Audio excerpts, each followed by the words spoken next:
Capítulo 13 do livro de Atos fala assim: E na igreja que estava em Antioquia havia alguns profetas e doutores, a saber, Barnabé e Simeão, chamado Níger, e Lúcio Cirineu e Manaém, que fora criado com Herodes, o tetrarca, e Saulo. E servindo eles ao Senhor e jejuando, disse o Espírito Santo: Apartai-me a Barnabé e a Saulo para a obra a que os tenho chamado. Então, jejuando e orando e pondo sobre eles as mãos, os despediram. E assim estes, enviados pelo Espírito Santo, desceram a Seleucia e dali navegaram para Chipre. E chegados a Salamina, anunciavam a palavra de Deus nas sinagogas dos judeus. E tinham também a João como cooperador. E havendo atravessado a ilha até Pafos, acharam um judeu mágico, falso profeta, chamado Bar-Jesus, o qual estava com o procônsul Sérgio Paulo, homem prudente. Este, chamando a si Barnabé e Saulo, procurava muito ouvir a palavra de Deus, mas resistia-lhes Elimas, o encantador, porque assim se interpreta o seu nome, procurando apartar da fé o procônsul. Todavia, Saulo, que também se chama Paulo, cheio do Espírito Santo, e fixando os olhos nele, disse: Ó filho do diabo, cheio de todo engano e de toda malícia, inimigo de toda a justiça, não cessarás de perturbar os retos caminhos do Senhor? Eis aí, pois, agora contra ti a mão do Senhor, e ficarás cego, sem ver o sol por algum tempo. E no mesmo instante a escuridão e as trevas caíram sobre ele, e andando ao redor, procurava quem o guiasse pela mão. Então o procônsul, vendo o que havia acontecido, creu, maravilhado na doutrina do Senhor. E partindo de Pafos, Paulo e os que estavam com ele chegaram a Perge, da Panfilha, mas João, apartando-se deles, voltou para Jerusalém. E eles, saindo de Perge, chegaram a Antioquia da Pisídia, e entrando na sinagoga, num dia de sábado, assentaram-se. E depois da leitura da lei e dos profetas, os dirigentes da sinagoga lhes mandaram dizer: Varões, irmãos, se tendes alguma palavra de consolação para o povo, falai. E levantando-se Paulo e pedindo silêncio com a mão, disse: Varões israelitas, e os que temeis a Deus, ouvi.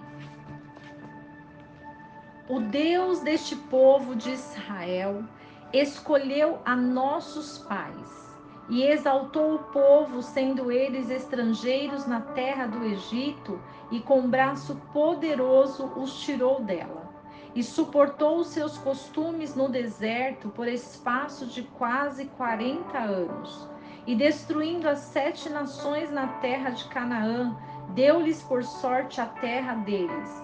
E depois disso, por quase 450 anos, lhes deu juízes até ao profeta Samuel. E depois pediram um rei, e Deus lhes deu por 40 anos a Saul, filho de Quis, homem da tribo de Benjamim.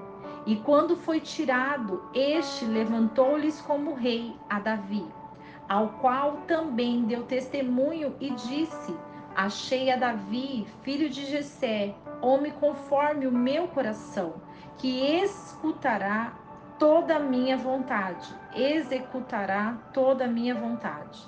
Da descendência deste, conforme a promessa, levantou Deus a Jesus para Salvador de Israel, tendo primeiramente João, antes da vinda dele, pregado a todo o povo de Israel o batismo do arrependimento.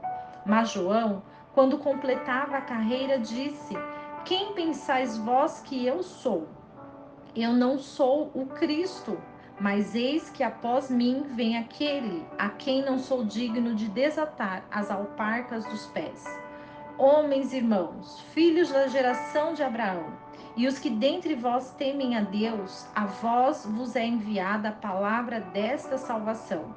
Os que habitavam em Jerusalém e os seus príncipes, por não terem conhecido a este, cumprindo assim as vozes dos profetas que se leem todos os sábados, condenaram-no.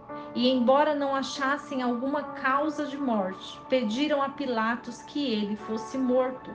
E, havendo eles cumprido todas as coisas que dele estavam escritas, tirando-o do madeiro, puseram-no na sepultura.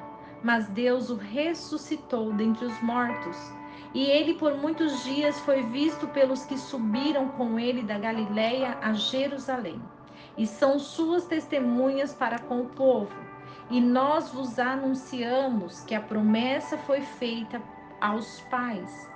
Deus a cumpriu a nós, seus filhos, ressuscitando a Jesus, como também está escrito no Salmo 2: Tu és meu filho, hoje te gerei. E que o ressuscitaria dentre os mortos para nunca mais tornar a corrupção. Disse-o assim: As santas e fiéis bênçãos de Davi vos darei. Por isso também em outro salmo diz: Não permitirás que o teu santo veja corrupção. Porque na verdade, tendo Davi no seu tempo servido conforme a vontade de Deus, dormiu e foi posto junto de seus pais e viu a corrupção. Mas aquele a quem Deus ressuscitou, nenhuma corrupção viu. Seja-vos, pois, notório, homens, irmãos, que por este se vos anunciam a remissão dos pecados. E de tudo que pela lei de Moisés não pudestes ser justificados, por ele é justificado todo aquele que crê. Vede, pois, que não venha sobre vós o que está dito nos profetas. Olhem, ó desprezadores, e espantai-vos e desaparecei. Porque opera uma obra em vossos dias, obra tal que não crereis se alguém vô-lo contar. E saídos os judeus da sinagoga, os gentios rogaram que no sábado seguinte lhes fossem ditas as mesmas coisas. E despedida a sinagoga, muitos dos judeus e dos prosélitos religiosos seguiram Paulo e Barnabé, os quais, falando-lhes, os exortavam a que permanecessem na graça de Deus. E no sábado seguinte, ajuntou-se quase toda a cidade para ouvir a palavra de Deus. Então os judeus, vendo a multidão, encheram-se de inveja e, blasfemando, contradiziam o que Paulo dizia. Mas Paulo e Barnabé, usando de ousadia, disseram: Era mister que a vós se pregasse primeiro a palavra de Deus. Mas visto que a rejeitais e não vos julgais dignos da vida eterna, eis que nos voltamos para os gentios. Porque o Senhor assim nos mandou, dizendo: Eu te pus para a luz dos gentios, a fim de que sejas para a salvação até os confins da terra. E os gentios, ouvindo isso, alegraram-se, glorificavam a palavra do Senhor. E creram todos quantos estavam ordenados para a vida eterna. E a palavra do Senhor se divulgava por toda aquela província. Mas os judeus incitaram algumas mulheres religiosas e honestas e os principais da cidade e levantaram perseguição contra Paulo e Barnabé e os lançaram fora de seus termos, sacudindo, porém, contra eles o pó dos seus pés. Partiram para Icônio e os discípulos estavam cheios de alegria e do Espírito Santo. O capítulo 13 vai falar sobre missões. Ser missionário é entender o nosso papel de divulgar o Evangelho. Em todo tempo, em qualquer lugar, nós precisamos entender que ser missionário é ter uma missão a cumprir diante da palavra de Deus. Por que Paulo e Barnabé estavam preparados para essa missão? Porque Deus os preparou. Foi Deus quem escolheu Paulo e Barnabé através das ações dele.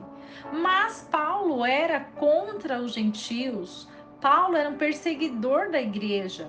Sim, mas Cristo quis se revelar a ele. E nós não devemos interrogar a Deus quem é que ele escolhe ou não, porque Deus, ele conhece a nossa história. Deus, ele conhece os nossos passos. Deus, ele conhece o nosso coração. Deus, ele conhece o mais profundo do nosso ser. E muitas vezes nós olhamos para Paulo e falamos: nossa, mas Paulo foi um homem mau. Paulo, ele viu Estevão sendo apedrejado e ele consentiu na morte de um discípulo. Paulo, ele prendia as pessoas da igreja. Mas justamente Paulo, ele se colocou no lugar daqueles gentios. Ele colocou no lugar da igreja e ele sentiu a dor de rejeição, a dor da exclusão, a dor do abandono. Porque a inveja é o ódio gratuito que as pessoas têm umas com as outras. Porque muitos líderes religiosos, eles não aceitam de forma alguma que alguém saiba mais do que eles. Então, os grandes líderes sacerdotais, os grandes rabinos daquela época, os fariseus, os doutores das leis que formavam leis, ouvir o povo gentil, ouvir Paulo, que aceitou Jesus, para eles era uma afronta. Então eles abominaram a presença de Paulo. E por isso Paulo, ele vai para os gentios. Porque os gentios aceitavam a palavra de Deus. E qual é a diferença? A diferença é que a palavra, ela pode matar, mas o que vivifica as nossas vidas é o Espírito. E o que nós devemos buscar é o Espírito Santo. É o Espírito Santo que vai nos direcionar à luz da palavra. É o Espírito Santo que vai nos dar entendimento, compreensão. É o Espírito Santo que vai nos revelar aonde nós devemos mudar o nosso caráter, aonde nós devemos ajustar o nosso comportamento, porque o que dita as nossas vidas é o nosso comportamento diante de Deus. O Senhor, ele sabia quem ele escolhia, porque sabia que iria fazer a vontade dele. E o Senhor escolhe a mim e a você, porque ele sabe que nós faremos a vontade dele. Então, independente das circunstâncias, nós precisamos fazer a vontade de Deus. E a vontade de Deus, ela é boa, ela é perfeita e ela é agradável. E quando nós entendemos que essa vontade, ela é soberana nas nossas vidas, nós entendemos que o nosso processo, ele é árduo. O nosso processo, ele causa dor. O nosso processo é amargo, mas nós sabemos que Deus está conosco para nos lapidar. E quando nós estamos lapidados pelo Senhor, quando nós estamos preparados, não há nada que possa impedir o agir de Deus nas nossas vidas.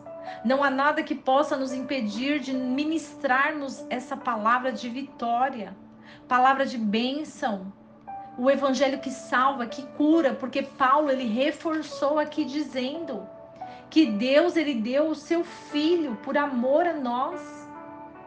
O Senhor disse a Jesus: tu és meu filho, hoje te gerei.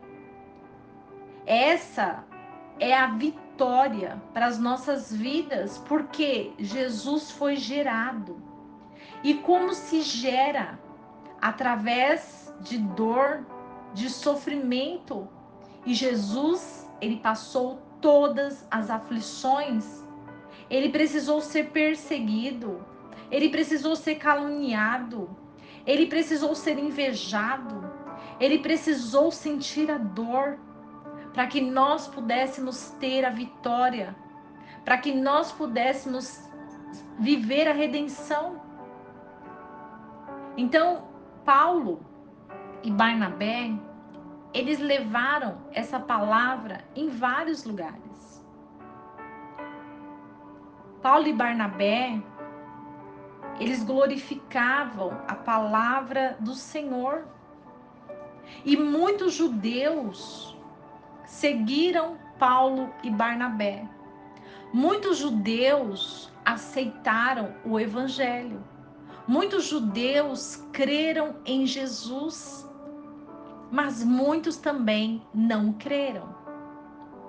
Então, quando nós olhamos que a palavra, ela foi escrita para judeus. Jesus, ele veio para os judeus. Mas muitos não aceitando ele, Deus, ele nos dá a capacitação de recebermos essa porção da herança. E quando nós recebemos essa porção da herança, nós entendemos que nós precisamos obedecer a Deus. Nós precisamos entender o fluir do Espírito Santo nas nossas vidas e glorificar o nome do Senhor. Que essa palavra possa transformar o seu dia. Que você possa aceitar o Senhor Jesus na sua vida e entender que não há outro caminho a não ser a cruz de Jesus. É lá na cruz que nós colocamos as nossas dores. É na cruz que nós derramamos as nossas lágrimas. É na cruz que nós entregamos a nossa vida. E é diante do Pai que nós glorificamos eternamente o seu nome.